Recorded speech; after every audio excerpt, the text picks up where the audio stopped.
दोस्तों, आज हम जानेंगे एनल फिशर के बारे में। ये होता क्या है, इसमें क्या सावधानी रखनी चाहिए और इसका ट्रीटमेंट क्या है। ठीक है, सबसे पहले जान लेते हैं एनल फिशर होता क्या है। बहुत सारे लोग होते हैं जो मल त्याग करते समय यानी लिटरिंग करते समय उनको बहुत दर्द होता है या उससे निकलने के बाद बहुत दर्द होता है। जिस चीज़ को हम लोग बोलते हैं एनल फिशर। एनल फिशर में दर्द कुछ मिनटों में, कुछ घंटे या पूरा दिन भी बना रह सकता है। तो ठीक है, सबसे पहले जानते हैं एनल फिशर होता क्या है। देखिए, किसी भी वजह से जब आपका पेट खराब हो, आपको कॉन्स्टिपेशन हो, मल त्यागने में बहुत प्रॉब्लम हो, तो ऐसी कंडीशन में हमारा जो स्टूल होता है, मल होता है, वो हार्ड हो जाता है। जब भी हमको कॉन्स्टिपेशन रहता है तो हमारा स्टूल हार्ड हो जाता है। जब हम हार्ड स्टूल को अर्ली मॉर्निंग या सुबह सुबह उसको जब बाहर निकालते हैं तो ये इस तरह का एक घाव बन जाता है। इस घाव को हम लोग बोलते हैं एनल फिशर, जिसको हिंदी में भगंदर भी बोला बोला जाता है। ठीक है, एनल फिशर क्या होता है? ये कुछ नहीं होता है, एक घाव होता है। चूँकि ये हमारा गुदाद्वार है, यहाँ पे बहुत सारी नसों का सप्लाई रहता है, नर्व सप्लाई बहुत ज़्यादा रहता है। इसलिए हम लोगों को जब भी हम लोग अगले दिन जब भी हम लोग रिटरिंग करते या स्टूल पास करते तो इस घाव को टच, जैसे ही स्टूल टच होता है या मल टच होता है इसको, यहाँ पे बहुत ज़्यादा सीवियर दर्द का एहसास होता है। इतना असहनीय दर्द होता है जो कुछ मिनटों या कुछ घंटे भी रह सकता है। ठीक है, तो देखते हैं कि ये कुछ समय, कुछ हफ्तों में ठीक हो जाता है। अगर ये 1 महीने या उससे ऊपर हो जाए तो इसको हम लोग क्रॉनिक एनल फिशर बोलते हैं। इसके इसमें मेन होता क्या है, इसमें मेन प्रॉब्लम क्या होती है? देखिए, ये जब फिशर बन जाता है, यहाँ पे हमारी आंतों में एक इंटरनल स्पिंक्टर होता है अंदर के अंदर। जब भी यहाँ पे दर्द ज़्यादा हो जाता है तो ये स्पिंक्टर अपने आप बंद हो जाता है।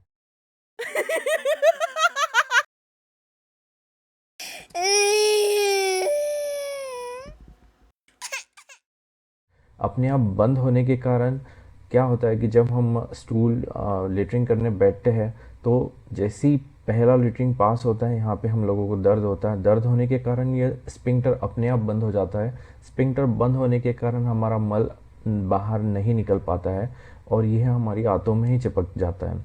आंतों में चिपकने के कारण इसका पानी वहाँ से एब्जॉर्ब हो जाता है और ये फिर से ये बहुत ज़्यादा हार्ड हो जाता है, यानी कड़क हो जाता है। फिर अगले दिन जब मल त्याग करते हैं तो ये फिर से हार्ड स्टूल से ये फिर से यहाँ पे एक और फिशर बन जाता है और ये जो पहला वाला फिशर है इसमें फिर से दर्द होना शुरू हो जाता है।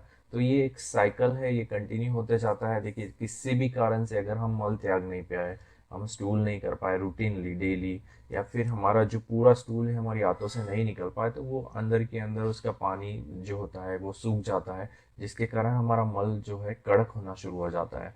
जैसे ही मल हम लोग त्यागते हैं, स्टूल पास करते हैं, तो वहाँ पे एक घाव बन जाता है हमारी म्यूकोजा पे, जिसको हम लोग बोलते हैं एनल फिशर।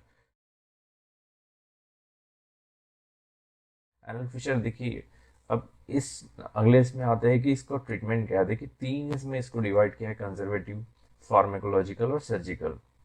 तो जो पहला कंजर्वेटिव फार्माकोलॉजिकल है ये आप घर पे कर सकते हैं। सर्जरी के लिए आपको डॉक्टर का ओपिनियन जरूरी है। ठीक है, तो सबसे पहला कंजर्वेटिव में क्या है? हाइड्रेशन बहुत जरूरी है। हाइड्रेशन यानी आपको दिन में कम से कम 3 से 4 लीटर पानी पीना है। 3 से 4 लीटर पानी इसलिए पीना है कि आप जितना हम पानी पियोगे, जो आपका कड़क और हार्ड स्टूल हो चुका है, मल कड़क हो चुका है, वो सॉफ्ट होना शुरू हो जाएगा। क्योंकि जो पानी बहुत ज़रूरी है हमारे नॉर्मल इंटेस्टाइन से स्टूल बाहर निकालने के लिए। ठीक है, तो आपको कम से कम 3 से 4 लीटर पानी पर डे पीना है। सेकेंड डे है कि मॉर्निंग वॉक करना है, आपको सुबह उठ के घूमना है।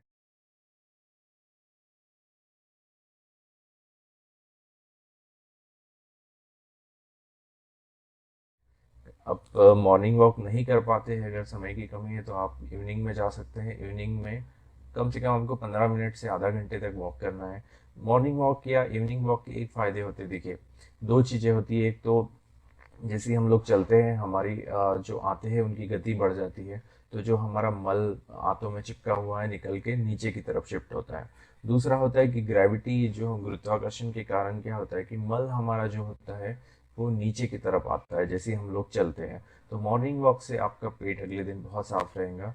ठीक है, पहला आपको पानी पीना है, दूसरा आपको चलना है सुबह या शाम को, तीसरा, अब मेन चीज जो होती है कि आपको फाइबर्स का सप्लाई ज़्यादा लेना है अपने खाने में। फाइबर्स जनरली हमारे मल को बाहर निकालने में बहुत इजी होते हैं। फाइबर्स जो होते हैं हमको खाने से सप्लाई होता है। तो मेनली आपको देखिए, फल, अगर आपको आपको फल पसंद है तो आप केला खाइए, दूसरा है एक एप्पल खाइए, तीसरा एक आप संतरा खा सकते हो। एप्पल, केला, संतरा, ये तीन चीज़ें हैं जिसमें आपको फाइबर्स का कंटेंट बहुत ज़्यादा मिलता है। एक केले में आपको 3 ग्राम फाइबर्स मिलते हैं ऑलमोस्ट, एक एप्पल में भी 3.5 ग्राम का फाइबर्स मिलता है, वैसे ही संतरे में 4 ग्राम्स का फाइबर मिलता है। आपको खाने में सिर्फ हरी सब्जी खानी है, हरी सब्जियों में पालक बहुत अच्छा है, मटर बहुत अच्छी है, पत्ता गोभी अच्छी है। इन चीज़ों में फाइबर्स का कंटेंट बहुत ज़्यादा रहता है। आलू ले सकते हैं। ठीक है।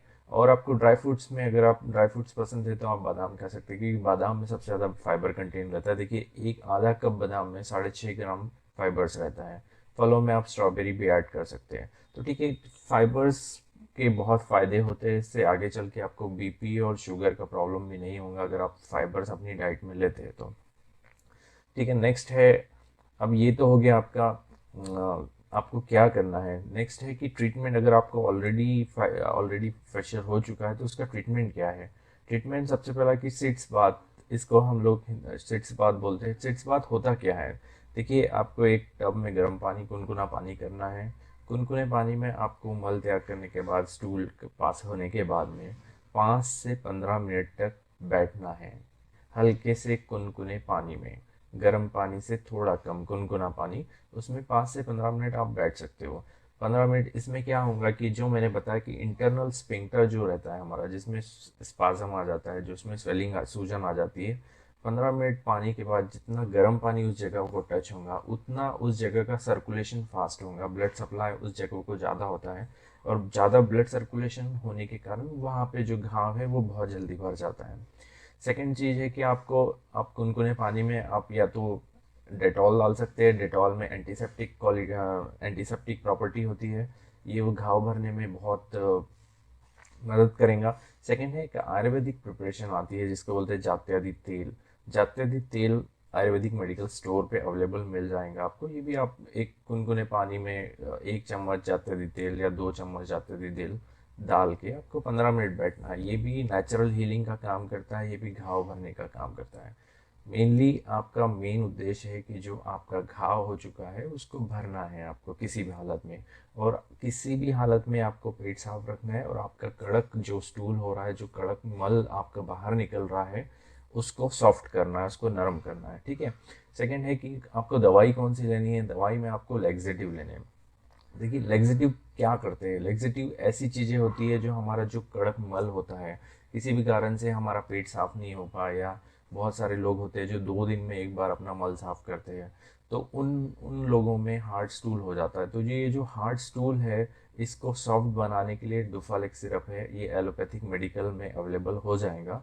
इसमें आपको 10 ml लेना है रात को, एक फुल गिलास पानी के साथ। अगर 10 ml से आपको रिलीफ नहीं मिल रहा है, आपको ऐसा लग रहा है कि पेट साफ नहीं हो रहा है, तो अगले दिन या अगले हफ्ते आपको 15 ml से 20 ml तक बढ़ा सकते हो। मैक्सिमम आप 20 या 30 ml तक ले सकते हो एक दिन में।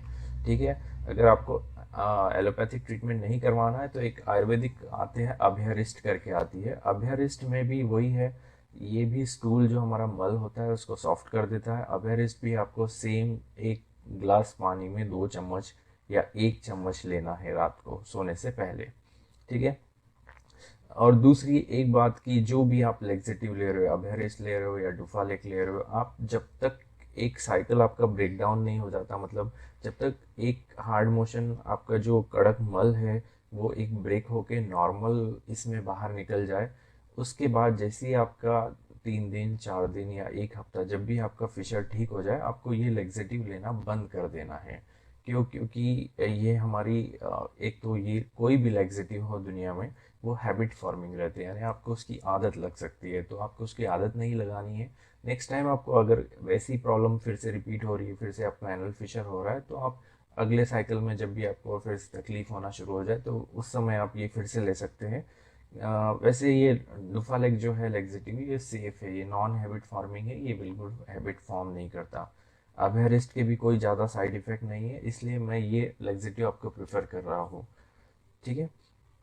थर्ड थिंग है आपको वहाँ लोकली क्या अप्लाई करना है, उस जगह पे आपको क्या लगाना है। देखिए जो दर्द हो रहा है आपको, आपको टेम्परेरी, जब तक आपका घाव नहीं भर रहा है, जब तक एक लिग्नोकेन जेल आता है मार्केट में, मेडिकल शॉप में, लिग्नोकेन जेल 2% वाला लिग्नोकेन जेल है। जब भी आप स्टूल पास करते हो, मल त्याग करते हो, उसके बाद आपको थोड़ा सा जेल लेके उस जगह पे लगाना है। इससे आपको टेम्पररी रिलीफ मिल जाएगा, उस दिन के लिए आपका दर्द खत्म हो जाएगा। ये लिग्नोकेन जेल आप यूज़ कर सकते हो।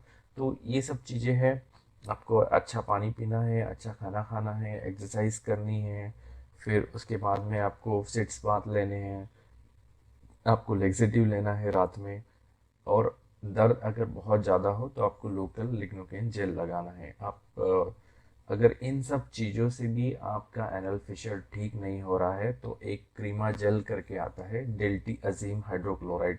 याद रखिए, जिन लोगों को हाइपरटेंशन है, बीपी का प्रॉब्लम है, वो ये चीज़ को यूज़ नहीं करे, क्योंकि ये ब्लड प्रेशर लो कर देता है थोड़ा सा। तो नॉर्मल लोग इसको यूज़ कर सकते हैं।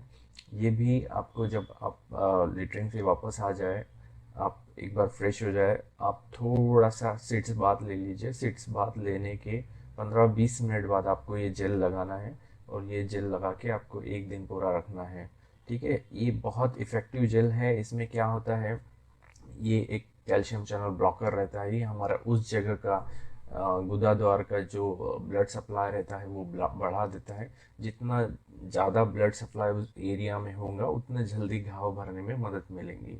तो ये सब चीज़ें हैं। आपको मैं फिर से एक बार रिपीट कर देता हूँ, आपको ज़्यादा 3 से 4 लीटर पानी पीना है, आपको मॉर्निंग वॉक करना है, आपको अ, खाने में जितना हो सकता है उतना फाइबर खाना है। आपको क्या नहीं खाना है वो भी इम्पोर्टेंट है। आपको नॉनवेज नहीं खाना है, आपको फैट चीज़ें, जिस भी चीज़ों से आपका पेट में स्टूल बहुत टाइम तक रहे, जैसे फैट को पचने में बहुत देर लगती है, नॉनवेज को पचने में बहुत देर लगती है।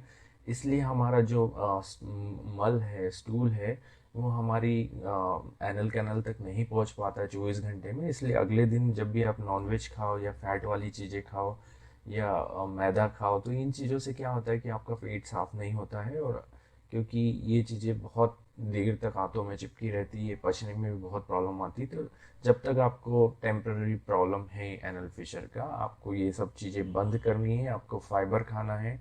फिर ट्रीटमेंट में आपको सिट्स बाथ लेना है, आपको रात को लेक्सिटिव लेना है, और दिन में सुबह मॉर्निंग में ये क्रीम लगाने हैं।